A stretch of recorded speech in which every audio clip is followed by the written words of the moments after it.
Assalamualaikum warahmatullahi wabarakatuh. Bapak, Ibu, saudara-saudara sebangsa setanah air, pagi tadi saya telah memimpin rapat terbatas secara virtual tentang Undang-Undang Cipta Kerja bersama jajaran pemerintah dan para gubernur. Dalam undang-undang tersebut terdapat 11 klaster yang secara umum bertujuan untuk melakukan reformasi struktural dan mempercepat transformasi ekonomi. Adapun klaster tersebut adalah urusan penyederhanaan perizinan, urusan persyaratan investasi, urusan ketenagakerjaan, urusan pengadaan lahan, urusan kemudahan berusaha, urusan dukungan riset dan inovasi, urusan administrasi pemerintahan, urusan pengenaan sanksi, urusan kemudahan pemberdayaan dan perlindungan UMKM, urusan investasi dan proyek pemerintah, serta urusan kawasan ekonomi. Dalam rapat terbatas tersebut, saya tegaskan mengapa kita membutuhkan Undang-Undang Cipta Kerja. Pertama, setiap tahun ada sekitar 2,9 juta penduduk usia kerja baru, anak muda yang masuk ke pasar kerja, sehingga kebutuhan atas lapangan kerja baru sangat-sangat mendesak. Apalagi di tengah pandemi, terdapat kurang lebih 6,9 juta pengangguran dan 3,5 juta pekerja terdampak pandemi COVID-19. Dan sebanyak 87% dari total penduduk bekerja memiliki tingkat pendidikan setingkat SMA ke bawah, di mana 39% berpendidikan sekolah dasar. Sehingga perlu mendorong penciptaan lapangan kerja baru, khususnya di sektor padat karya. Jadi, Undang-Undang Cipta Kerja bertujuan untuk menyediakan lapangan kerja sebanyak-banyaknya bagi para pencari kerja serta para pengangguran. Kedua, dengan Undang-Undang Cipta Kerja akan memudahkan masyarakat, khususnya usaha mikro kecil, untuk membuka usaha baru. Regulasi yang tumpang tindih dan prosedur yang rumit dipangkas.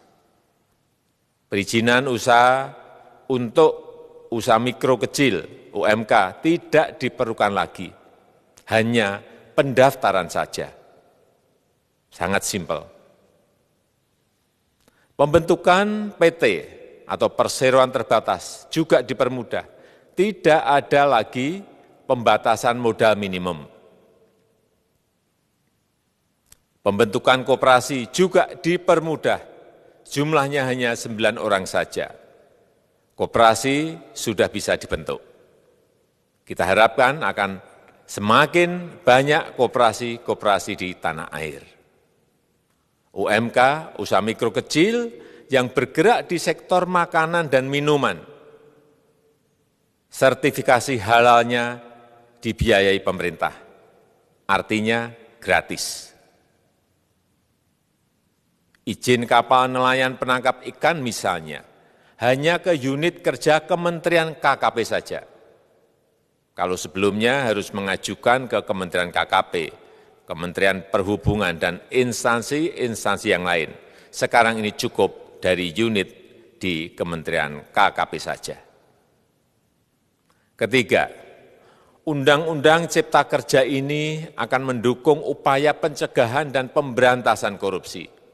Ini jelas karena dengan menyederhanakan, dengan memotong, dengan mengintegrasikan ke dalam sistem perizinan secara elektronik, maka pungutan liar, pungli dapat dihilangkan. Namun, saya melihat adanya unjuk rasa penolakan Undang-Undang Cipta Kerja yang pada dasarnya dilatar belakangi oleh disinformasi mengenai substansi dari undang-undang ini dan hoax di media sosial.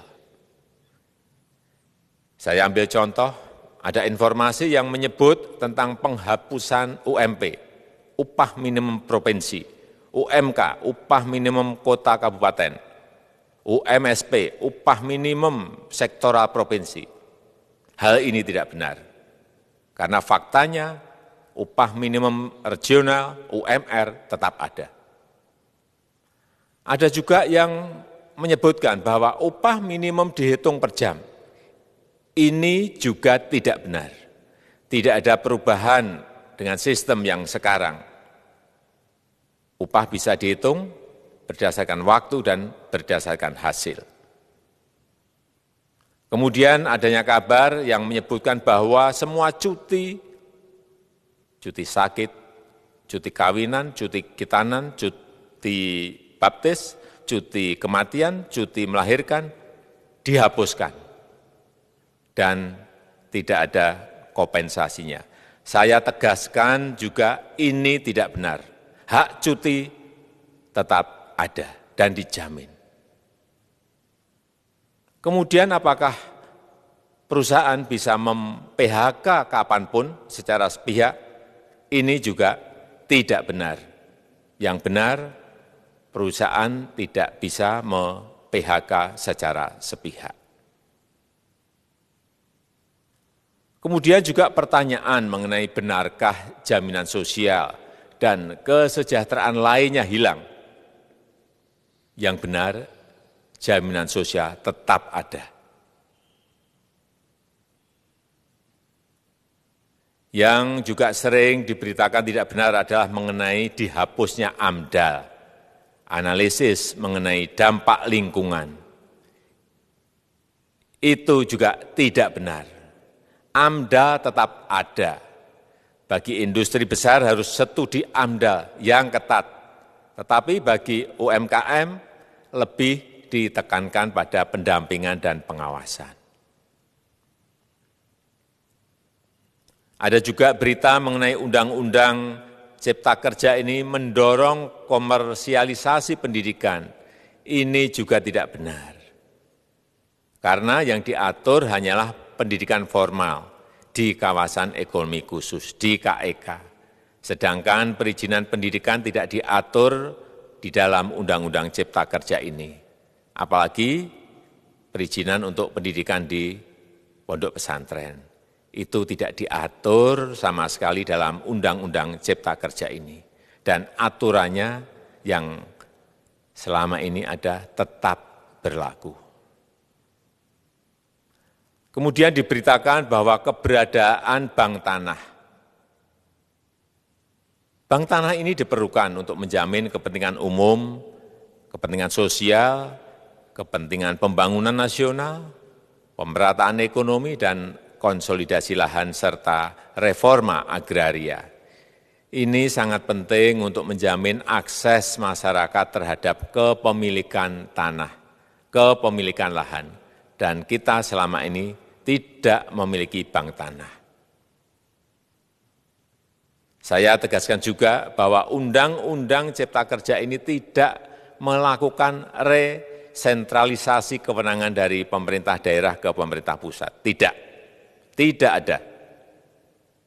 Perizinan berusaha dan pengawasannya tetap dilakukan oleh pemerintah daerah sesuai dengan NSPK, norma, standar, prosedur, dan kriteria yang ditetapkan pemerintah pusat. Ini agar dapat tercipta standar pelayanan yang baik di seluruh daerah. Dan penetapan NSPK ini dapat nanti akan diatur di dalam PP atau peraturan pemerintah. Selain itu, kewenangan perizinan untuk non-perizinan berusaha tetap ada di Pemda, sehingga tidak ada perubahan. Bahkan kita melakukan penyederhanaan, melakukan standarisasi jenis dan prosedur berusaha di daerah. Dan perizinan berusaha di daerah diberikan batas waktu. Ini yang penting di sini. Jadi ada service level of agreement. Permohonan perizinan dianggap disetujui bila batas waktu telah terlewati. Saya perlu tegaskan pula bahwa Undang-Undang Cipta Kerja ini memerlukan banyak sekali peraturan pemerintah atau PP dan peraturan presiden atau Perpres.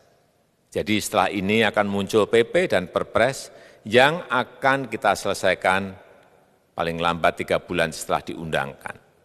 Kita pemerintah membuka dan mengundang masukan-masukan dari masyarakat dan masih terbuka usulan-usulan dan masukan dari daerah-daerah. Pemerintah berkeyakinan melalui Undang-Undang Cipta Kerja ini jutaan pekerja dapat memperbaiki kehidupannya dan juga penghidupan bagi keluarga mereka. Dan kalau masih ada, jika masih ada ketidakpuasan terhadap Undang-Undang Cipta Kerja ini, silahkan mengajukan uji materi atau judicial review melalui MK, Mahkamah Konstitusi. Sistem ketatanegaraan kita memang mengatakan seperti itu. Jadi, kalau masih ada yang tidak puas dan menolak, silahkan diajukan uji materi ke MK. Saya rasa itu yang bisa saya sampaikan pada kesempatan yang baik ini. Terima kasih.